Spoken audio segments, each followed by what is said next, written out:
Hinihiling ng Coordinating Council of Private Education Association o COCOPEA sa Malacanang na bigyan ng flexibility ang private schools kaugnay sa suspension ng klase tuwing masama ang panahon. Ang sagot ng Malacanang at DILG sa unang balita ni Rafi Tima. 3 buwan pa lang mula nang magbukas ang klase, 7 class days na ang nawala sa Metro Manila dahil sa mga suspensyong bunsod ng masamang panahon. Pero sa huling suspensyon ng klase noong nakarang linggo, maayos naman ang panahon. Kaya sa Malacanang na humiling ang Coordinating Council of Private Education Association o COCOPEA na bigyan ng mga pribadong paaralan ng flexibility para magdesisyon sa suspensyon ng klase.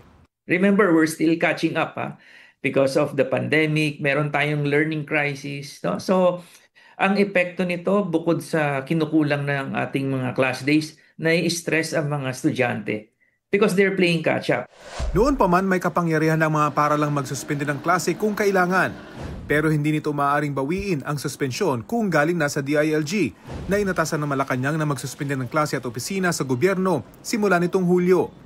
Sabi ng COCOPEA, dahil sa kakaiba ng panahon, hindi pare-pareho ang sitwasyon kahit mga magkakalapit na lugar. Minsan, malakas ang ulan sa ibang lugar, sa iba naman wala. Pero ang suspension ay like Metro Manila wide or buong lahat, no, public and private. So, nasasayang yung nasasayang yung ating mga flexible learning modalities na nandyan na simula pa ng pandemic. Ayon sa COCOPEA, dapat daw magkaroon na ng updated at malinaw na pamantayan.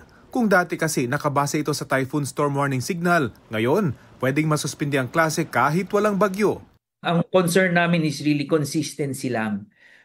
Whoever will make that announcement should follow the guidelines that will be agreed upon. Pero yun nga, sana masama sa guidelines na on certain situations naman, ibigay na sa schools at the level of the schools ang desisyon.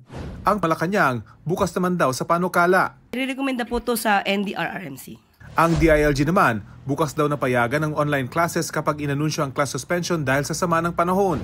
Makikipag-ugnayan daw sila sa DepEd, mga LGU at pribadong educational institution para mabalanse ang kaligtasan ng mga estudyante at kanilang pag-aaral. Ito ang unang balita.